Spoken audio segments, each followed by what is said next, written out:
Good morning बच्चों। आज हम लोग क्लास 10th की जो एनसीईआरटी के क्वेश्चंस कर रहे थे उसी सीरीज में एक्सरसाइज 1.1 का सॉल्यूशन देखेंगे।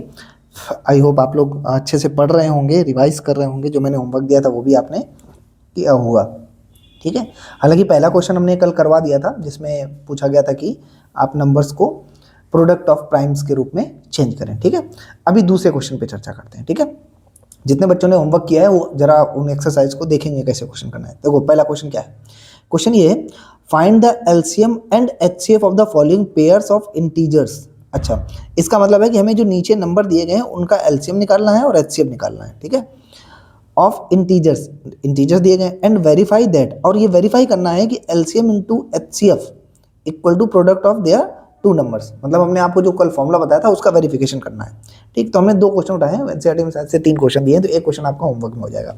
ठीक है, तो देखो कैसे करेंगे, इसका सॉल्यूशन देखिएगा। ठीक है, पहले क्वेश्चन का। ठीक है, तो पहला नंबर देखो क्या दिया गया, ये देखो 26। देखो नीचे हिंदी में भी लिखा है, पूर्णांकों के निम्नलिखित युग्मों के एचसीएफ और एलसीएम ज्ञात करो तथा इनकी जांच कीजिए कि दो संख्याओं का गुणनफल जो है उनके एचसीएफ और एलसीएम के बराबर है। ठीक, तो सबसे पहले देखो गिवन नंबर क्या है बेटा, गिवन नंबर है आपके 26 और 91 ये दिए गए। तो हम क्या करेंगे, सबसे पहले 26 के फैक्टर करेंगे। क्या करेंगे, फैक्टर। तो 2 1 जा 2, 2 3 जा 6। ठीक है, और 13 प्राइम होगा तो 13 1 जा 13 हो जाएगा। अब 91 में आ जाओ, 91 के फैक्टर कैसे करेंगे बेटा। ठीक है, तो सबसे पहले देखो 2 से जाएगा नहीं क्योंकि लास्ट में 1 है। 3 से, 3 के लिए क्या करते हैं, इन दोनों का सम करके देख लेते हैं। 9 1 10, 10 आता नहीं 3 के टेबल में। 4 के लिए लास्ट के 2 डिजिट 4 से डिविजिबल होने चाहिए, तो 4 से भी नहीं जाएगा। अब हम 5 की बात कर रहे हैं, क्या 5 जाएगा, तो 5 के लिए लास्ट में होना चाहिए 0 या फिर 5, तो ना तो यहाँ 0 है ना यहाँ पर 5 है, तो ये 5 से भी नहीं जाएगा। 6 के लिए 6 क्या होता है, 6 होता है 2 और 3 का प्रोडक्ट। ठीक, तो अगर 2 से डिवाइड नहीं हुआ है, 3 से भी नहीं हुआ है, तो 6 से भी नहीं होगा। अब 7 की बारी आ रही है। 7 के लिए जरा चेक कर लेते हैं, तो 7 1 जा 7, 2 बचेगा, इसको दे दो 21 हो जाएगा। तो 7 3 जा, हाँ यानी 7 से चला जाएगा, तो 7 से करो। 7 1 जा 7, 2 बचा, इसको दो। ठीक, 7 3 जा 21, और इधर क्या आएगा 13 1 जा 13। क्या आपको मेरी बात समझ में आ रही। तो 26 के बेटा फैक्टर हो गए आपके 2 इंटू 13, और 91 के फैक्टर मिलेंगे 7 इंटू 13। ठीक है, अब आओ ध्यान से देखो, इनका एचसीएफ अगर निकालना है आपको। ठीक, तो एचसीएफ के लिए मैंने आपको तरीका बताया था, only common factor, only common factor. ठीक है, तो कॉमन फैक्टर बेटा क्या मिलेंगे, ओनली कॉमन। देखो ये 13 है और यहाँ भी 13 है। ठीक है, तो इसका मतलब ये है कि एचसीएफ तो निकल आया 13। ठीक, अब एलसीएम के लिए मैंने क्या तरीका बताया था, एलसीएम के लिए बेटा मैंने आपको बताया था ओनली कॉमन, ओनली कॉमन, और इसके साथ साथ रिमेनिंग नंबर। कौन से नंबर, रिमेनिंग नंबर। तो ओनली कॉमन कौन कौन से होंगे, एक तो ये 13 ओनली कॉमन में आ गया। ठीक है, और जो रिमेनिंग नंबर है मतलब 2 और 7 ये भी ले लिया जाएगा। ठीक है, इनका मल्टीप्लाई कर दो, 7 2 जा 14, और 14 मतलब 14 14 दूनी 28, 14 दिया 42। ठीक है, ऐसे कर लो, 42 80 लगा 4। ठीक, और 14 कम 14 ये हासिल है। ठीक है, 14 4 18, 182 बोलो। ठीक है, 14 3 जा 42। ठीक, तो 2 लिख दिया, कैरी गया 4, 14 1 जा 14, 14 और 4 18। तो ये हमारा आ गया एलसीएम, आपका एलसीएम, और ये हो गया एचसीएफ। ठीक, अब उसने एक चीज़ और पूछी थी कि वेरीफाई करो। क्या वेरीफाई करो, वेरिफिकेशन। क्या वेरीफाई करना है, क्वेश्चन ने कहा था आपको ये चेक करना है, first into second is equal to LCM into HCF. ठीक, तो फर्स्ट नंबर आपका क्या है बेटा, फर्स्ट नंबर है 26। ठीक है, और सेकंड नंबर है आपका 91। ठीक, और एलसीएम आपका कितना निकला है 182। ठीक, और एचसीएफ कितना निकला था 13। हमें चेक करना है, तो आइए इसका प्रोडक्ट चेक कर लो। तो 26 का 91 में मल्टीप्लाई कराओ। जिनको भाई मल्टीप्लाई डायरेक्ट नहीं आता है तो वो अपना सिंगल सिंगल ऐसे करा लो। पहले 1 का कराओ, 1 का कराओ तो 26 आएगा, और 9 का कराओ तो 9 6 जा 54, और कैरी गया 5, 9 2 18, 18 5 23। इनको जोड़ लो, 6 4 2 8 3 2। यानी कि अगर हम LHS लेंगे, क्या लेंगे LHS आएगा 26 इंटू 91, तो हमारा प्रोडक्ट आएगा 2386। ठीक, बोलो ये रफ वर्क है।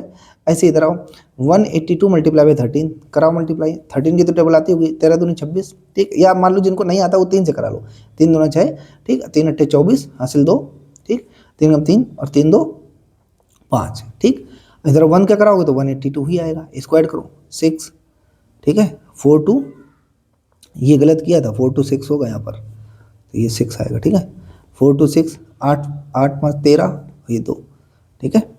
बोलो, तो याद रखिए, तो RHS जब हमने लिया तो RHS क्या था, 182 मल्टीप्लाई बाई 13, तो वो भी क्या आया 23 और 6 6, ठीक। इसका मतलब है कि LHS बराबर RHS, और LHS क्या था, 100 करके लिख दो, 100 first into second multiply equal to LCM into HCF। तो हम कह सकते हैं क्या, जो बुक में बोला था, बुक में क्या बोला गया था कि LCM equal to into HCF is equal to product of two numbers, ये बेटा याद रखिएगा, ठीक है।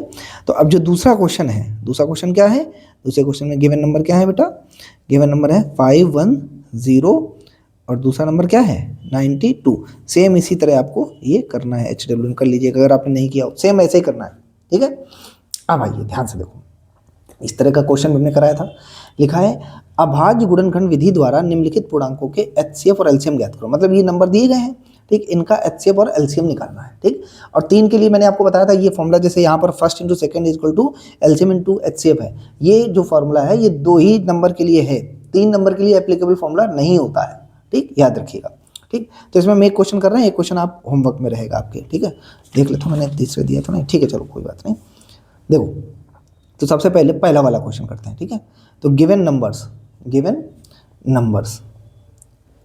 क्या नंबर दिए गए हैं, बहुत ध्यान से देखो, 12 दिया गया है, 15 दिया गया है और 21, ठीक। सबके फैक्टर करो, 12 करो, 2 6 जा 12, 2 3 जा 6 और 3 1 जा 3।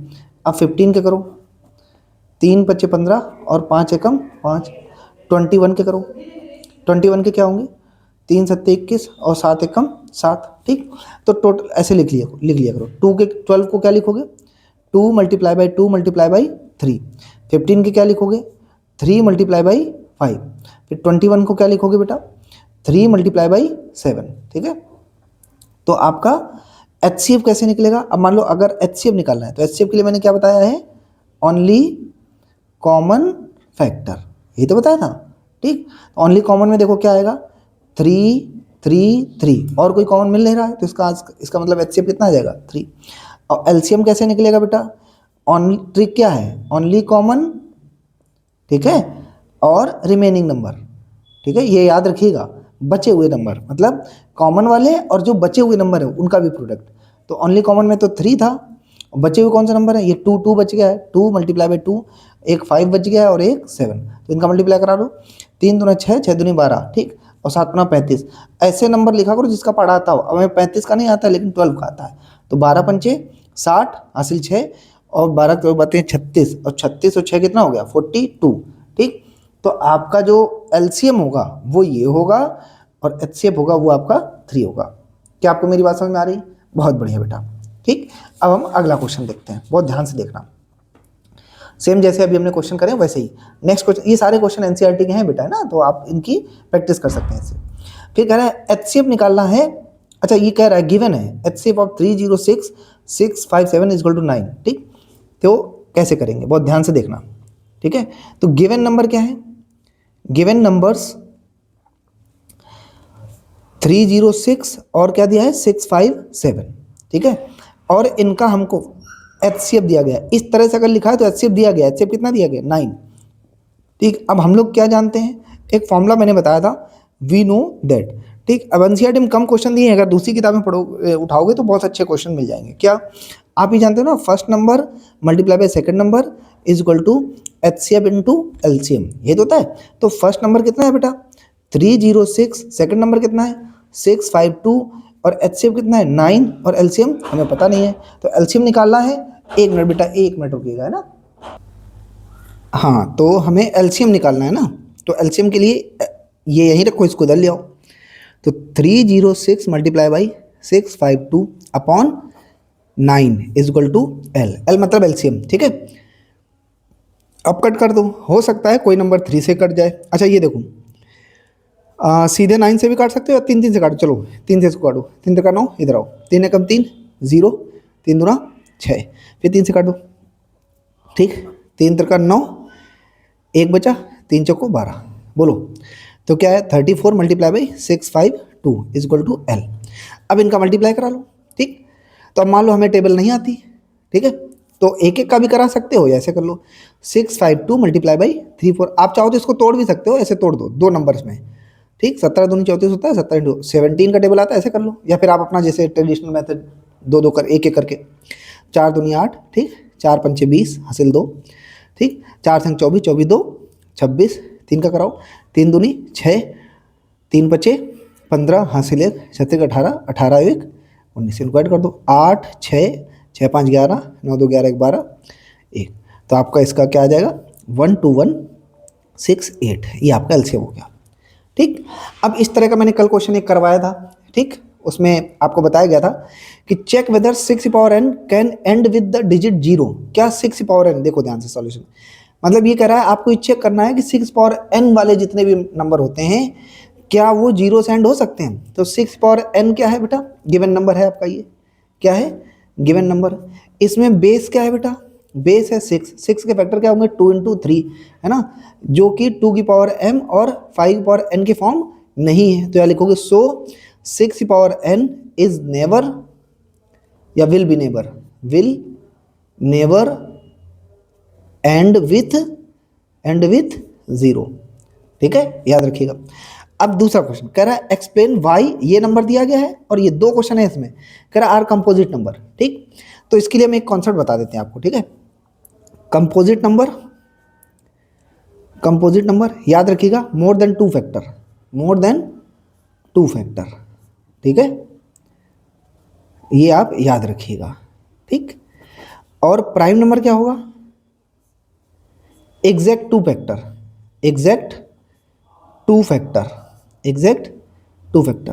ठीक है, पहला कौन सा होगा, 1 एंड इटसेल्फ। ठीक, चलिए देखो ध्यान से, पहला क्वेश्चन, नंबर क्या दिया गया है, गिवन दैट क्या दिया गया है, 7 इंटू 11 इंटू 13 प्लस 13। ठीक, ये क्वेश्चन शायद पहली क्लास में मैंने कराया भी था, इंट्रोडक्शन क्लास में। तो 13 ले लो कॉमन, तो बेटा अंदर क्या बचेगा, 7 इंटू 11 प्लस का 1, तो 13, ये क्या हो जाएगा, 11 7 जा 77 और प्लस का 1, तो 13 इंटू ये हो जाएगा 78। ठीक, और ये होता है बेटा ये 13 इंटू 6। बोलो तो ये मोर देन 2 फैक्टर हो गए, बोलो मोर देन 2 फैक्टर। और अगर 2 से ज़्यादा फैक्टर आ रहे हैं तो फिर वो कैसा नंबर है, कंपोजिट नंबर है। कौन सा नंबर है, कंपोजिट नंबर। ठीक, अब ऐसे ही सेकंड वाला देखो, सेकंड पार्ट ये वाला देख लीजिए, ये मोर देन 2 फैक्टर, तो इस हो गया आपका कंपोजिट नंबर। ठीक है, इसके बाद नेक्स्ट देखिए, गिवन नंबर क्या है बेटा, गिवन नंबर है आपका 7 into 6 into 5 into 4 into 3 into 2 into 1 plus का 5। ठीक है, आप चाहो तो इसको होमवर्क में भी कर सकते हो, 5 है 5 कॉमन ले लो। जब 5 कॉमन लेंगे तो अंदर क्या बचेगा, 7 into 6 into 4 into 3 into 2 into 1 और प्लस का 1। ठीक है, बोलो तो 5 इनका मल्टीप्लाई करा लो। देखो 2 1 दूनी 2, 2 तिया 6, 6 चौको 24, ऐसे थोड़ा थोड़ा करा लो, ये लो ऐसे लिख लो, 4 तिया 12, 12 दूनी 24, 24 एकम 24, बोलो और प्लस का 1। ठीक, 5 7 छंग 42 इंटू 24 प्लस 1। ठीक है, तो 42 और 24 का मान लीजिए हमें नहीं टेबल आता है, तो 12 दूनी 24 ऐसे लिख लो, 2 इंटू 12, 2 का करा लो, 42 42 दूना 84 गुणे 12, 12 चौको 48 हासिल 4। ठीक, और 12 टे 96, 96 4 है ना 100। ठीक, तो इसका जब मल्टीप्लाई कराओगे, गलत हो गया क्या, हाँ ठीक है, तो 5 आपका 1008 और प्लस का 1, 5 इनको ऐड कर लो, 1009, ये देख लो पहले 40, 12 चौक 60, 5 72, 12 7 84, 12 8 96, ठीक है। ठीक, अब इसके जब हम फैक्टर करेंगे, ठीक है, ये क्या बोला गया था, चेक वेदर ना, चेक करना है। तो 1009, अब हमें ये चेक करना है कि ये फैक्टर है या नहीं है। तो हम ये चेक करेंगे, ये आपका काम है, ये आप चेक करिएगा कि ये मोर देन 2 फैक्टर आता है या नहीं है, मोर देन 2 फैक्टर, ठीक, और नॉट ना है तो मुझे बताना, ये होमवर्क में।